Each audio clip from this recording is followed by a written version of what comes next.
The rain was a cold, insistent whisper against my threadbare jacket, each drop a tiny pinprick of misery I'd stopped counting hours ago. I'd been walking for what felt like an eternity, the gravel road stretching ahead like a grey ribbon, unspooling into an indifferent horizon that promised nothing but more emptiness. My thumb, perpetually extended toward the occasional passing vehicle, had gone completely numb, a useless appendage, a symbol of hope that felt increasingly foolish with every passing minute. This stretch of Wyoming highway, miles from anywhere civilized, was a hitchhiker's purgatory. I'd made that dark joke to myself at least 3 times during this endless walk. It stopped being funny somewhere around mile 2 when the rain intensified and my boots started squelching with every step. My old Chevy pickup had died an ignominious death back at Birchwood Mobile Estates this morning. One wheezing cough, a shudder that ran through the entire frame, then complete silence, like it had finally given up on me the same way everything else in my life eventually did. Now the prospect of groceries felt like a distant, impossible dream. I just needed to reach Hollow Creek, just to town. That was all. Then, a low rumble cut through the steady percussion of rain. A sound so unexpected on this empty road that it made me physically flinch. I turned, squinting through the sheeting rain, water streaming down my face, and saw it emerging from the grey curtain behind me. Not the beat-up sedan or clunky work truck I'd been desperately hoping for, but something else entirely. A dark pickup truck, imposing, powerful, well-maintained in a way that spoke of money and care. The kind of vehicle belonging to someone who had their life firmly, completely in order. My stomach clenched with instinctive wariness.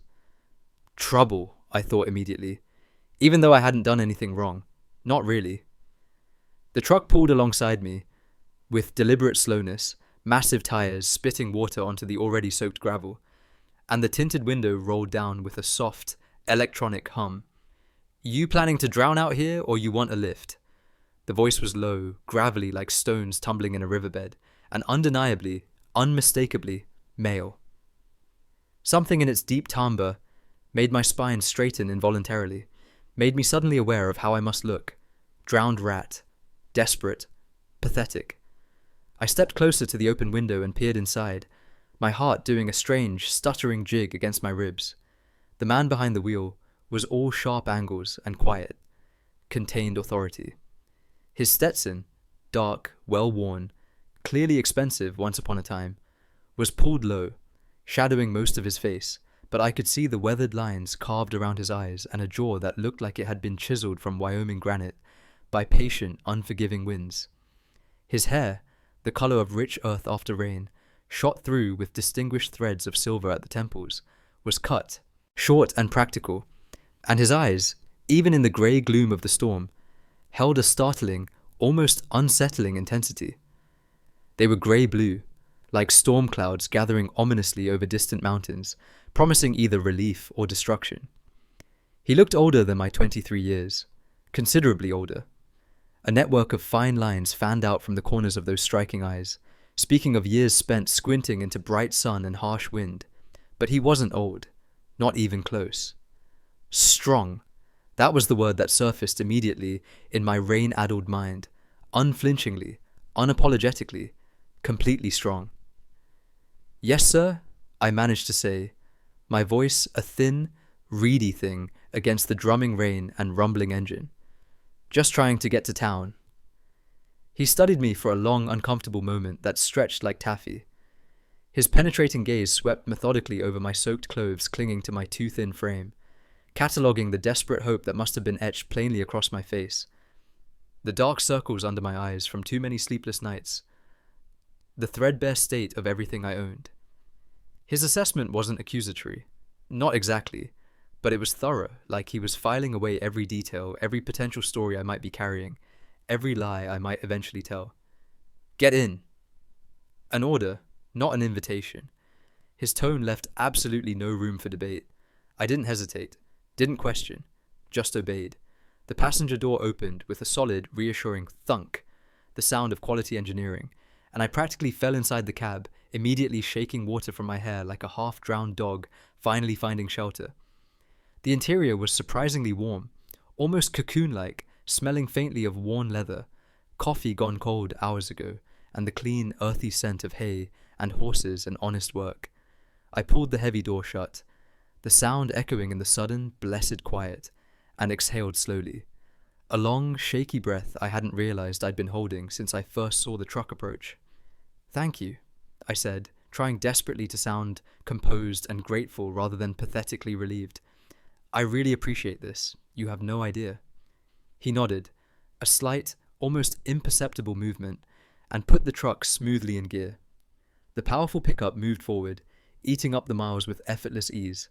I sat stiffly in the leather seat, hands clasped tightly in my lap, acutely aware of his solid presence beside me, of the warmth slowly seeping back into my frozen bones, of the impossible intimacy of this small enclosed space.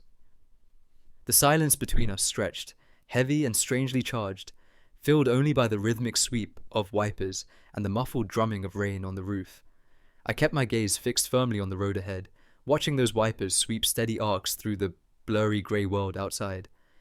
I could feel his eyes on me sometimes, brief, assessing sideways glances, but I didn't dare turn to meet them. I was a stray, a nobody, from nowhere, and he was something else entirely, something solid and real and permanent. The power imbalance between us hummed like a live wire, electric and tangible. "What's your name, kid?" The question broke the weighted quiet, making me flinch slightly. "Eli," I replied, too quickly, too eagerly. "Eli Mercer." "Garrett Sullivan." He supplied his own name without elaboration. Just those 2 words, offered like they were all anyone needed to know. "Where exactly you headed in town?" "Morrison's General Store. Mostly." I paused, then admitted with a fresh wave of embarrassment heating my cheeks. "My truck broke down this morning, back at Birchwood Mobile Estates." He grunted, a low, non-committal sound that could mean anything or nothing. I braced myself for the inevitable lecture about hitchhiking, about the dangers, about how a young man my age should know better than to stand on empty highways in the rain. But the lecture never came. Instead, he just drove. The steady, powerful hum of the engine, a strange counterpoint to the relentless rain outside. I risked a quick glance at his profile when I thought he wasn't paying attention. The strong jaw, set with quiet determination. The capable hands resting lightly on the steering wheel, scarred and calloused from years of hard work. The quiet intensity radiating from him that was both intimidating and, in some strange way I couldn't explain, deeply compelling. I found myself wondering about him, about the life he led, the things he must have seen, the stories those weathered hands could tell. Hollow Creek materialized through the rain, a small collection of neon signs and wet asphalt. A town that had seen better decades but kept stubbornly existing anyway. The truck pulled smoothly to a stop outside Morrison's General Store, engine rumbling into silence. I reached for the door handle, suddenly eager to escape the suffocating intimacy of this small space. "Thanks again, really." "Eli." I paused, hand frozen on the latch. Slowly I turned to meet his eyes for the first time since climbing in. Those grey-blue depths, deep and unreadable as Willow Run Creek after a hard storm, held my gaze with unsettling intensity. "Be careful out there," he said, voice low. "Roads get mean after dark."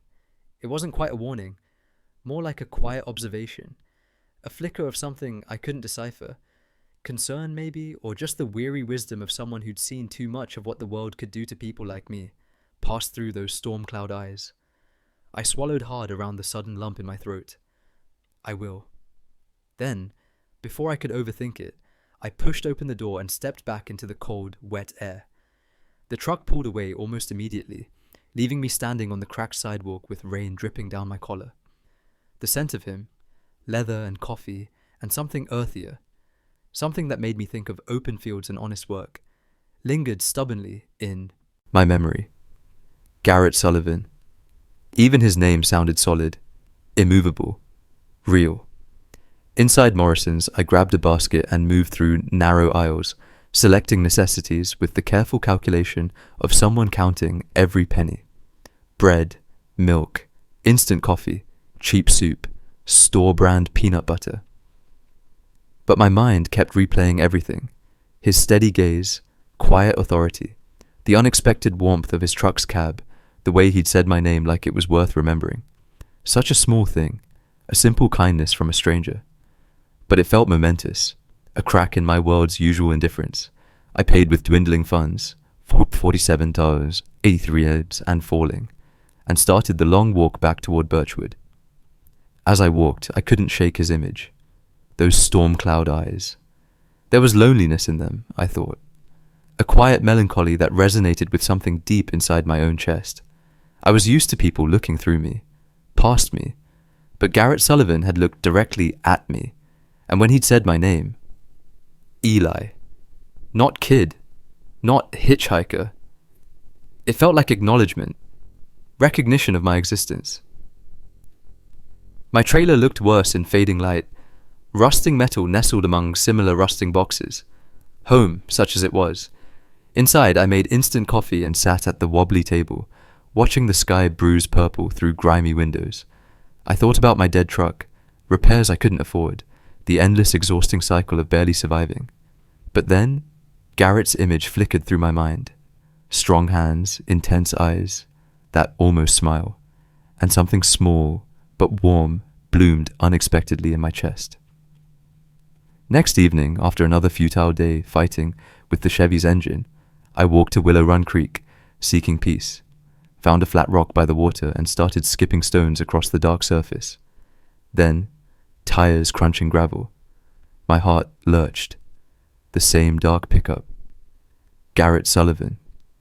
He approached with unhurried grace. Worn jeans, flannel shirt, sleeves rolled up revealing forearms roped with muscle. Eli, everything all right? Yes, sir, just clearing my head. His gaze swept the creek, then settled heavily on me. Saw your truck still sitting there. Fuel pump's dead, can't afford the part. He reached into his pocket, produced folded paper. Mechanic in town. Dale Thornton. Tell him I sent you, he'll work something out. Our fingers brushed when I took it. Warm, calloused, electric. Thank you, I whispered. Why are you helping me? Everyone needs help sometimes. He paused, something vulnerable flickering across granite features. You eating anything besides instant noodles? Heat flooded my face. He sighed. Come by Sullivan Ridge tomorrow, noon. I'll feed you properly. But everyone deserves a hot meal, Eli. His eyes held mine. And you look like you need one. Next day, I walked up Sullivan Ridge Ranch's gravel driveway, feeling like an intruder in someone else's dream. The spread was beautiful, modest house, wide porch, endless fences, horses grazing peacefully. Everything my trailer wasn't. A border collie bounded up, tail wagging furiously. That Scout, she approves. Garrett stood in the doorway, hatless now, and somehow even more striking. Silver-threaded hair, warm eyes, that commanding presence softened slightly by his own kitchen's threshold. Come inside. The kitchen was warm, smelling of something incredible, rich, savory, deeply spiced. He stood at an old cast-iron stove, stirring a large pot with focused concentration. Sit, he said, nodding toward a real place setting at the farmhouse table. Almost ready.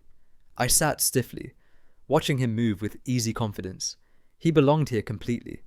And watching him, I realized he was probably lonely too. The isolation of ranch life, the weight of everything resting solely on those broad shoulders. He ladled steaming chili into my bowl. My grandmother's recipe. 3 generations. The first bite was revelatory. Warmth and spice exploding across my tongue. Complex, layered, made with care and time and attention. This is incredible, I managed. He smiled. Small, barely there, but transformative. It softened every sharp angle, brought warmth flooding into those storm cloud eyes. Glad you like it. We ate in comfortable silence, spoons clinking, Scout's tail thumping hopefully. Peace settled over me. Unfamiliar. Precious. Tell me about yourself, Eli, he said eventually, voice softer now. About your truck, your life. And somehow I did.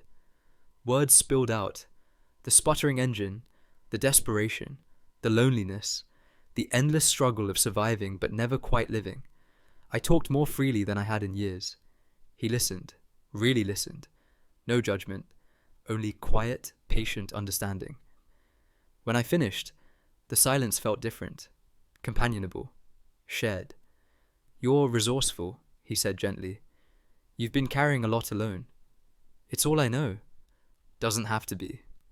His grey-blue eyes held mine, challenge and promise intertwined. The meal was ending. This unexpected, beautiful moment slipping away.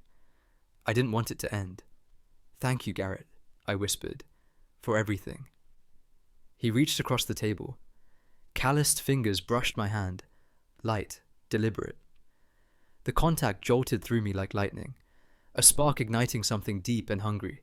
His touch was brief, gone almost instantly, but the sensation lingered, warm echo on my skin, a brand. His eyes held mine. "You don't have to leave yet," he said quietly, "if you don't want to." My heart stopped, restarted, raced. "I don't want to." He nodded slowly, that rare smile returning. "Good." Outside, Wyoming sunset painted mountains gold and crimson. Inside, warmth surrounded me. From the kitchen, the chili, and something else entirely. Garrett Sullivan remained an enigma, but sitting across from him, fingers still tingling, I realized something profound. Maybe I didn't need to solve him. Maybe I just needed to stay. And maybe, just maybe, he needed someone to stay too. We were both carrying weight, both fundamentally alone, but perhaps not anymore. "More chili?" he asked. I smiled, genuine, unfamiliar. "Please." He refilled my bowl. Our fingers brushed again. This time, neither of us pulled away.